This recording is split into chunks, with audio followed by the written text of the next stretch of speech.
చెవిటోడైనా వినటోనికి ఇంతనైనా ఉండాలని చెవులు వేసుకొని వాళ్ళు చెప్పొచ్చు. విద్యుత్ తలసరి వినియోగంలో తెలంగాణకు మొదటి స్థానం లేదు అధ్యక్ష. పచ్చ అబద్ధాలు చెప్పి బ్రతకాలని చూస్తున్నారు. అబద్ధాల పునాదుల మీద ఏర్పడ్డ పార్టీ, అబద్ధాల పునాదుల మీద అధికారంలోకి వచ్చిన పార్టీ, అబద్ధాల పునాదుల మీదనే పరిపాలన సాగించిన పార్టీ ఈరోజు ప్రతిపక్షంలో కూడా మళ్ళీ అబద్ధాలనే నమ్ముకొని అబద్ధాలనే ప్రాతిపదికన ఇంకా ప్రజల్ని మభ్యపెట్టాలనే ప్రయత్నం చేస్తున్నారు అధ్యక్ష. వాస్తవంగా కేంద్ర విద్యుత్ శాఖ ఆధ్వర్యంలోని సెంట్రల్ ఎలక్ట్రిసిటీ అథారిటీ వార్షిక నివేదిక 2023 ప్రకారము తెలంగాణ రాష్ట్రం విద్యుత్ తలసరి వినియోగంలో 10వ స్థానంలో ఉంది అధ్యక్ష. మొదటి స్థానానికి 10వ స్థానానికి ఎంత తేడా ఉంది అధ్యక్ష? ఇవాళ రాష్ట్రాలే కాదు, యూనియన్ టెరిటరీస్ కూడా ఒకవేళ చెప్పమంటే నేను చెప్తా అధ్యక్ష. మొట్టమొదటి దాద్రా అండ్ నగరీ హవేలీ 12,250 యూనిట్లతో మొదటి స్థానంలో ఉంటే డయ్యూ డామన్ 5,914 యూనిట్ల రెండవ స్థానంలో ఉంది అధ్యక్ష. రాష్ట్రాలను తీసుకుంటే గోవా, పంజాబ్, ఒడిశా, గుజరాత్, ఛత్తీస్గఢ్, హర్యానా, పుదుచ్చేరి తర్వాత తెలంగాణ రాష్ట్రం ఉంది అధ్యక్ష.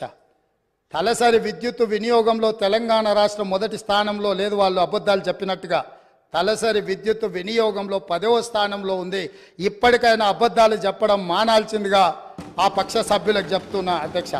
అదేవిధంగా అధ్యక్ష, ఈరోజు మేము నీళ్ళు ఇచ్చాం అని చెప్పుకుంటారు అధ్యక్ష. 1 కోటి ఎకరాలకు నీళ్ళు ఇస్తే కాళ్ళ ద్వారా నీళ్లు బారితే ఎక్కడైనా పంపు సెట్లు పెరుగుతాయి అధ్యక్ష? మీరు చెప్పండి.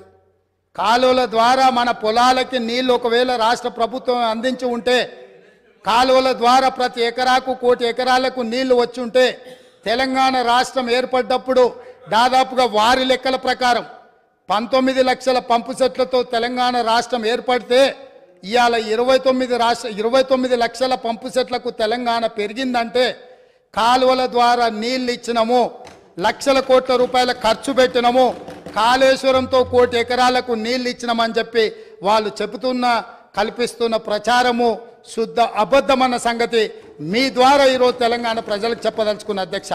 నిజంగానే మీరు ఎక్కడి నుంచి అయితే వచ్చిరో, నేను ఎక్కడి నుంచి అయితే వచ్చినో, మన కొడంగల్, తాండూరు, వికారాబాద్, పరిగి, చేవెళ్ళ వరకు ప్రాణహిత చేవెళ్ళ ప్రాజెక్టు పూర్తి చేసి 10 సంవత్సరాలలో మన ప్రాంతానికి చివరి ఎకరాకు నీళ్ళు ఇచ్చుంటే బోరు మోటార్ల మీద, కాలిపోయే మోటార్ల మీద, పేలిపోయే ట్రాన్స్ఫార్మర్ల మీద, ఈ ప్రభుత్వం చెప్పే అబద్ధాల మీద మన ప్రాంత రైతులు బ్రతకాల్సిన అవసరం ఉండేనా అధ్యక్ష? ఆనాడు కృష్ణానది జలాలు, గోదావరి జలాల మీద చర్చ జరిగినప్పుడల్లా ఉమ్మడి రాష్ట్రంలో